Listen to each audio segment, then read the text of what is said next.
It's your favorite girl, Harry, and I am so glad to be here with you today. We are getting into the final episode for the series finale of Pose. I am so glad that I was able to experience this show with you all. I am very sad that the show is ending, but I am glad that I was able to experience it and have fun with you all, have Twitter conversations with you all. And yeah, it was just really sad. But we're gonna, end it on a happy note because that's how they ended the show. So let's get into it. So without further ado, girl, let's get into the review, girl.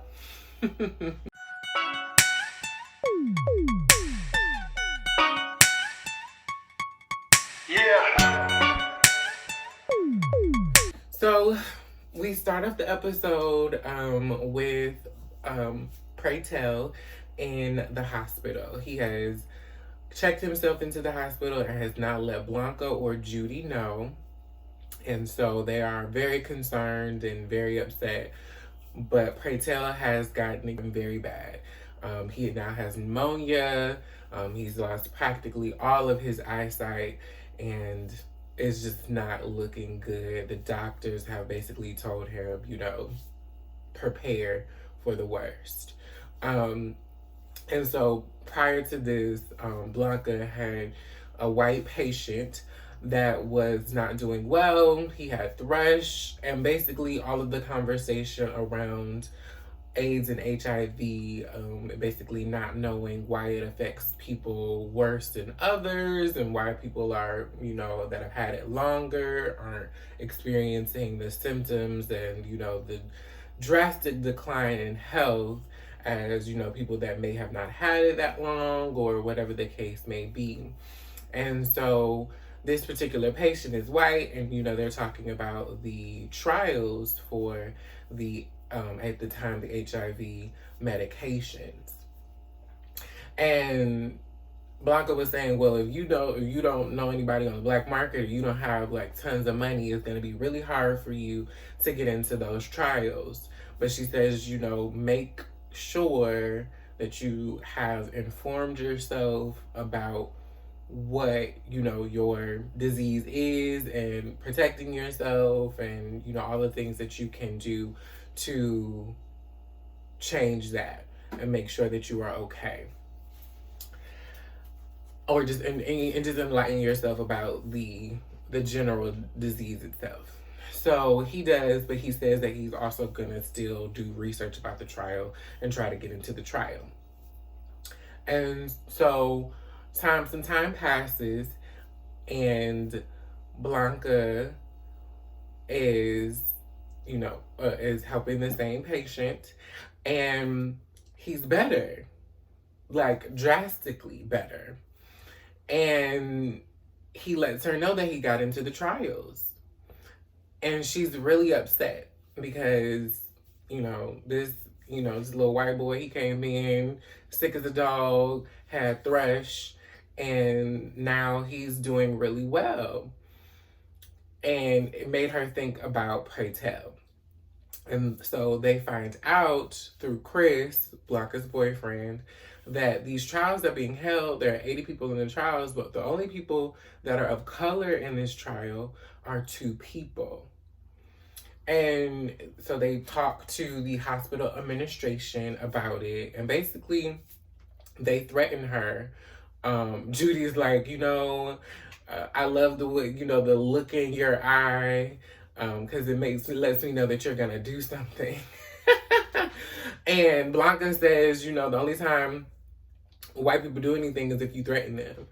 So they get 2 spots, one for Blanca and one for Pray Tell. And Blanca is really averse to doing this because she isn't very sick. She hasn't had a bunch of signs of a health decline, and she's doing really well. But Chris is in love with Blanca, and he wants the best for her, and he wants her to be around for as long as she can, because this is the love of his life. This is woman. This is future wife. Even though he ain't said that, but girl, that's what we're feeling. So he basically lets her know, like, I want you to be here, and I don't want you to die because of this disease. And so she takes that into consideration, and she thanks him for putting her first and thinking about her.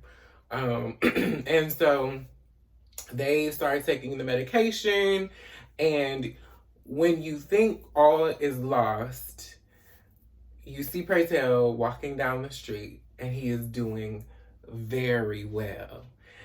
Because at this point, we thought Praytel wasn't gonna make it, and he's doing good. He and Ricky have joined a choir, a gay men's choir, and they're doing well. They're reconnecting. I wasn't really sure how that was gonna go. You wanted them to get back together, but then you didn't want them to get back together just because it was like, don't do it, don't go back. But it was nice to see them reconnect in a place, because they really did love each other. And it speaks to the fact of what happens a lot of times in the gay community. I don't know if I've said it before on my channel, but gay people don't get to go through puberty as themselves. They go through puberty as someone else, or to make other people happy, or to make other people not criticize them and, be scrutinized and persecuted for who they are. So they go through life during their adolescence as a whole different person. And then once they have the autonomy and the freedom as an adult, they go through this second wave of adolescence because they didn't have it. And so it sometimes shows itself in the relationships that we've had. I've had relationships with older men before, and it just shows the dynamic that sometimes happens in the gay community, where it's very, older men with younger men, because we're all kind of in the same mind frame sometimes. And it brings you to a place where you don't have to be, this person of, stature, or this person that everybody looks up to. You can just be yourself. So yes, I enjoyed their relationship, even though it got a little toxic towards the end. So then we move on to the activism that is happening on Pose and with HIV/AIDS, and how a lot of people are not getting the medical care that they need. And so they do a protest with ACT UP, and to get everyone healthcare, because healthcare is a right. Everybody gets sick and everybody dies, and we all want to be on this earth for as long as we can. So the fact that you are literally working against that is a problem.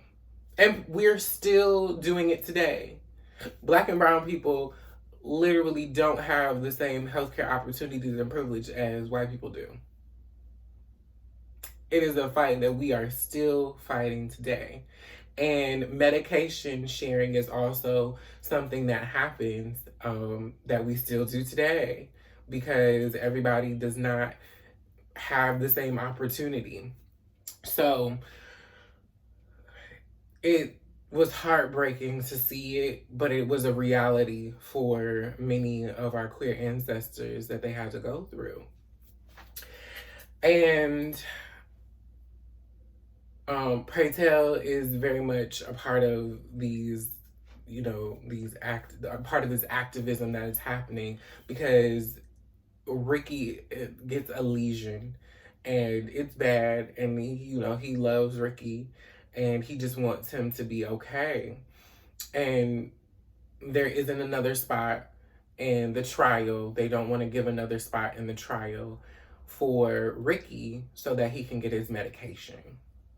And so Praytel basically just tells him, well, I got you. Don't worry about it. We're going to make it through. So from here, we get back into the ballroom scene, and Praytel and Blanca have decided to do Candy's sweet refrain together, and they sing Diana Ross's version of "Ain't No Mountain High Enough, Ain't No River Low Enough, Ain't No Valley Wide Enough to Keep Me From You." And they turn it. It was such a beautiful moment.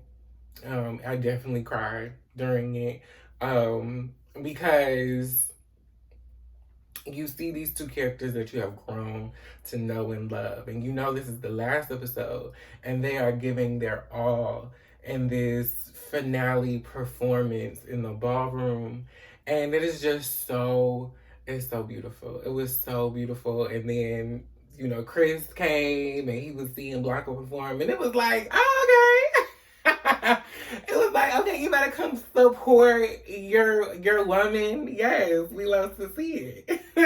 And they have, effects and shit. Poppy got a little sprinkler, and they, get to sprinkling water in the ballroom, and it's giving very much, just partition vibes. With the wet hair. It was so good. Blanca hit that dip. I was like, yes, come through with the spin and dip. We were living. I was living for this performance. It was so good. Of course they get their 10s, because why not? They won the category. There was nobody else that could have won that category. And you get into Pray Tell, and he's living in this moment, and he's, saying goodbye to everyone at the ball, and he tells Chris to keep Blanca safe. He gives Ricky a hug and a kiss, and then he goes home. But in this moment, you can tell that something is about to happen.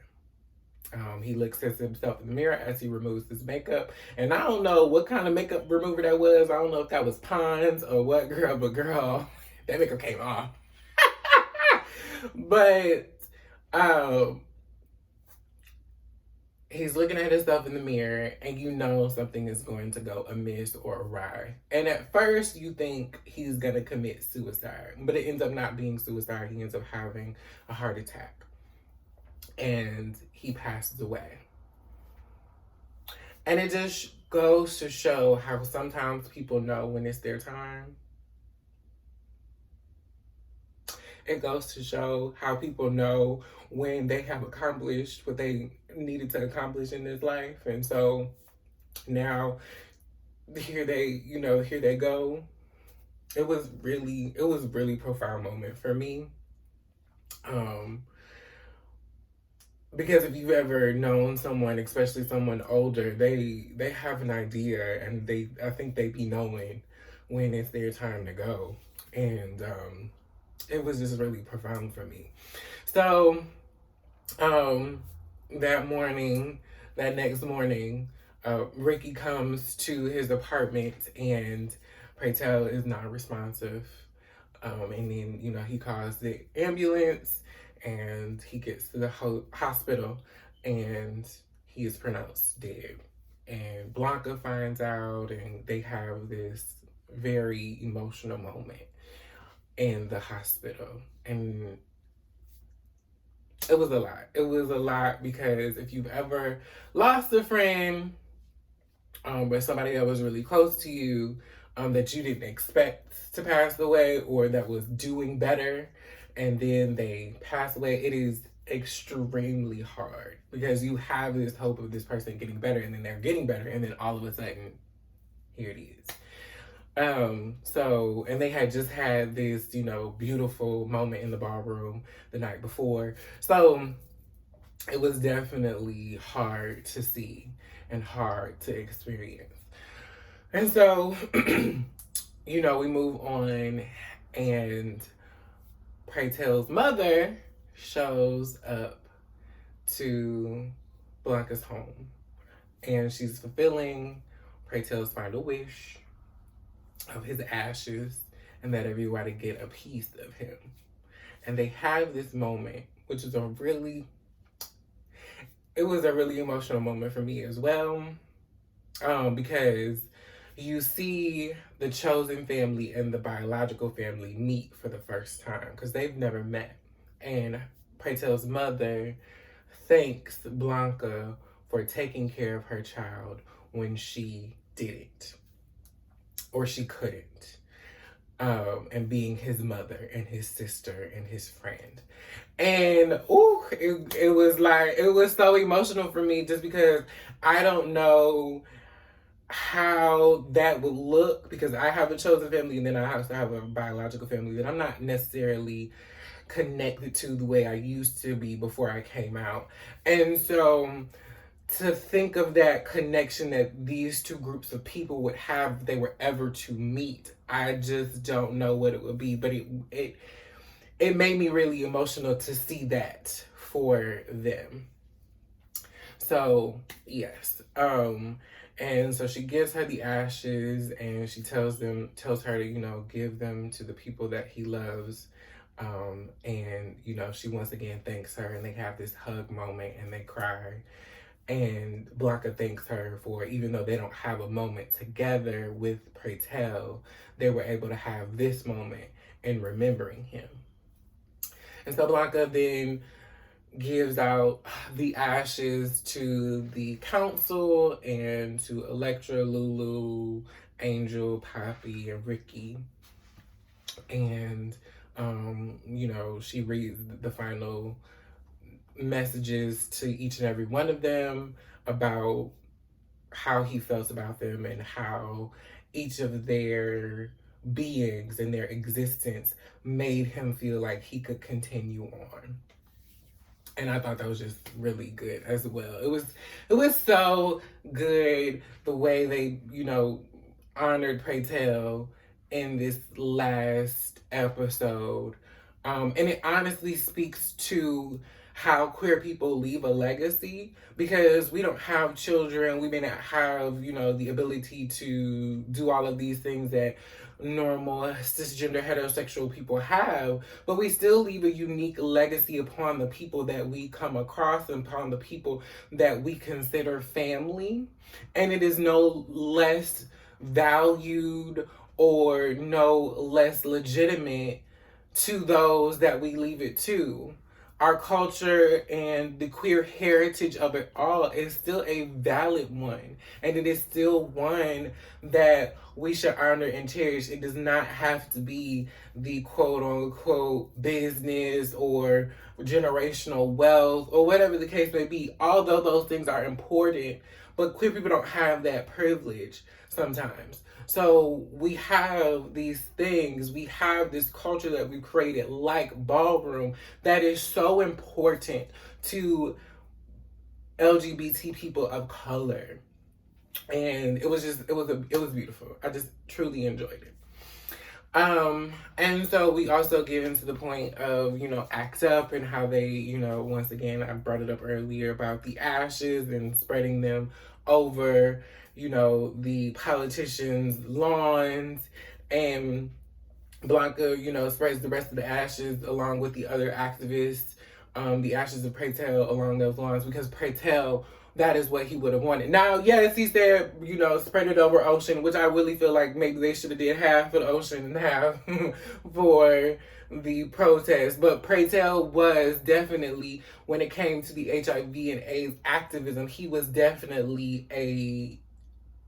he was in the forefront of doing that work and making sure that everyone had a right to the health care that they should have been getting, and that they were disproportionately not given the privilege of getting. So then we get into the final portion of the episode, and they're all sitting at the table after spreading Pratel's ashes, and Ricky is upset because it just didn't seem like he should have passed away. And Blanca basically lets him know, not Blanca, Chris basically lets him know, like, it was a heart attack. There was nothing that, anyone could have done. He didn't kill himself. And then you find out that Praytel was sharing medications. And he did not actually take his medication. He gave them to Ricky because there weren't any other spots on the trials. And Ricky feels really upset because even in death, he realizes how much Praytel loved him, that he was willing to sacrifice his own health to make sure that he was okay.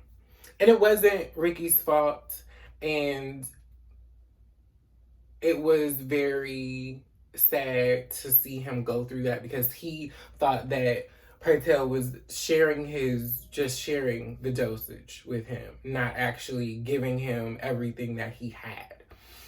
But it is a practice that happens a lot with those that pass away due to HIV and AIDS. A lot of times people that pass away and they have medications, they would give those medications to other people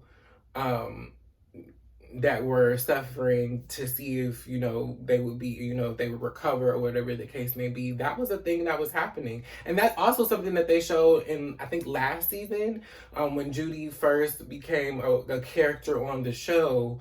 They showed her last season, like one of her white gay friends had passed away. And so he had all this medication for HIV and AIDS. And so they took those medications and basically gave them to whoever needed them that couldn't afford it.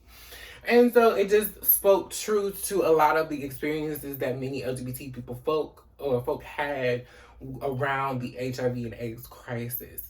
And even today, it still happens. Because that medication is not cheap.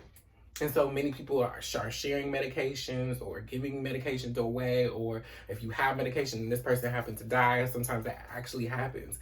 And it is very sad, and it's also low-key a little unsafe. But it's, sometimes necessary evils. Necessary evils, necessary risk. Because people just can't afford it. And so we move into the end of this episode, and it is now 1998. Chris and Blanca are doing very well. Blanca has finally become a nurse, and she has moved from the hospital that she is in. She's working at a new hospital, and she's just doing very well. Everyone's doing very well. And so she has a lunch with our 4 girls, Lulu, Electra, Blanca, and Angel. And it's very Sex and the City reminiscent. They kind of give it a Sex and the City vibe. They talk about it in the show. And they talk about a cosmopolitan. They talk about everything that was Sex and the City related, because in 1998, Sex and the City was a really big show on HBO. And so Lulu is finally becoming an accountant, and she's, working in the tax department, and she's doing it up for one of the biggest banks in the city. Blanca has become a nurse, but she is still in the ballroom scene, taking care of the kids that have come after, her house and her children. And Angel is getting a new job, and she's gonna be featured on a bottle of hairspray for the curly girls. Her baby is now 8 years old, and he's in 3rd grade, and she's taking care of her children. And Electra is a businesswoman, girl. The internet is now a thing. So, phone sex is not a thing. Well, phone sex isn't a thing as it used to be. So, now they doing webcam shows, girl. She's lucrative. She's a businesswoman. And I liked her little short wig with the gray streak. It was like, oh, okay. All right, we see you, Electra. You're trying to age gracefully. Yes, we see it. We love it. Everybody's hair look good. Lulu's hair. I was living for the brown curls. I was like, yes, yes, I love it. I love to see it. Angel's looking just as beautiful as Angel does with her, her wavy swoops and, waves and curls and things. She was looking real good. Everybody was looking very good. Blanca was cute I think it was giving a little Rick James, it was giving a little, bang and way. I was feeling it. I was loving it. I was enjoying it. I was here for the moment. I was here for the reference. And they're just talking about their lives and how they're leading regular lives like everyone else is. And honestly, that is the representation that should go around being around trans women, especially because they are just women that have lunch with their girlfriends and talk about their husbands and children and just enjoy life like everybody else does. And they're not different from you. They just have a different experience with having to deal with gender and having to deal with race.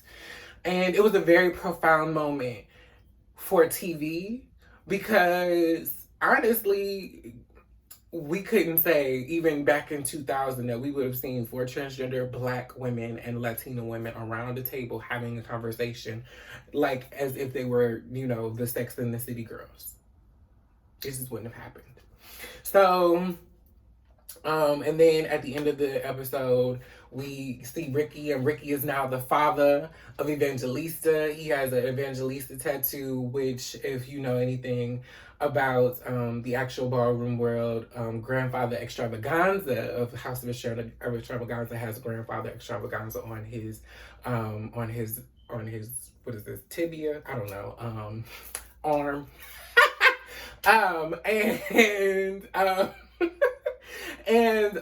It's just it was a very a very ballroom moment. It was very it was a reference. I appreciated the queer culture, the ballroom culture reference. It was very good. Blanca is now grandmother.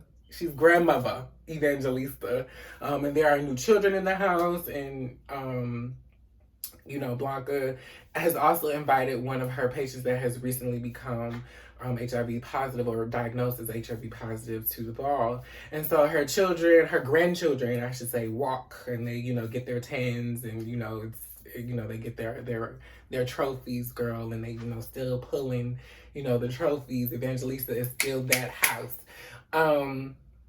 And then Electra shows up because they told Blanca that they wasn't coming to the ball that night, and Electra shows up and she awards Blanca with her legendary status. And it was a moment. And I cried because it was a moment. Because you get to see where Blanca started to where she is now, and she's a fully realized woman. And she is happy and she is living her life and she has created a legacy for herself, not only in ballroom, but just in her general life, her regular everyday life. And it was just so nice to see. That's why I wore my pink, because she had on her pink. And I just really appreciated it. So then, everybody, comes to see her get her legendary status. And it was a beautiful moment. And then at the end of the ball, she talks to another house member that didn't get any trophies that night. And she basically lets her know, these are your children. This is the reason as to why you should keep going. And you are not always going to win every trophy, but that doesn't matter, because outside of ballroom and inside of ballroom, these are the people that matter to you the most. These are the people that you need to go hard for. And she walks off onto the street, and that is the end of the episode. And it was just so good. And I'm just so happy that this series ended on a happy note. It was very somber because, of course, we lost Rachel, but it was still a good, happy ending for majority of these characters. And so I'm going to very much miss Pose, but I'm so happy that I got to be here and witness this experience in my lifetime, because while I'm only 27, when I was 17, this wasn't happening. This is not happening. So I appreciate that there has now been a show that features Black trans women, queer folk, and their best moments, and they have a happy ending, and it is very much a romanticized version of what our reality is, but it is still a beautiful one nonetheless. And I just love it so much. I'm just so happy for it, and I'm so happy that we got to witness it and partake in it. And I'm so happy that this will be the catalyst and the blueprint for so many other queer shows and Black shows to come, because this is just the beginning, and I hope it doesn't end here. And I hope that the writing and the things for queer people continues to live up to and come up to this expectation. And maybe not always a romanticized version, but definitely not the, down bad version that everybody wants to project onto Black people, but also LGBT folk.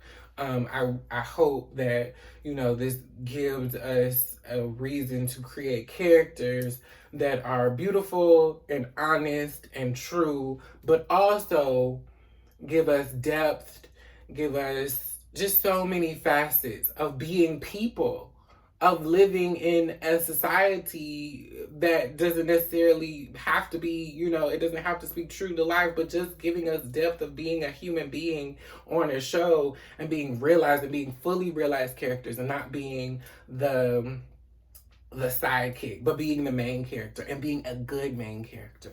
I just loved this series, and I'm so sad to see it go, but I'm so happy that it happened. So let me know in the comments down below how you enjoyed this last episode of Pose. How you're feeling? Are you upset? Are you about to just watch all three seasons again? And just, how did you enjoy this series? I know I loved it. I thank you guys so much for being here. I thank you for watching, because you could have been anywhere else on the internet, but you decided to watch me. Bye!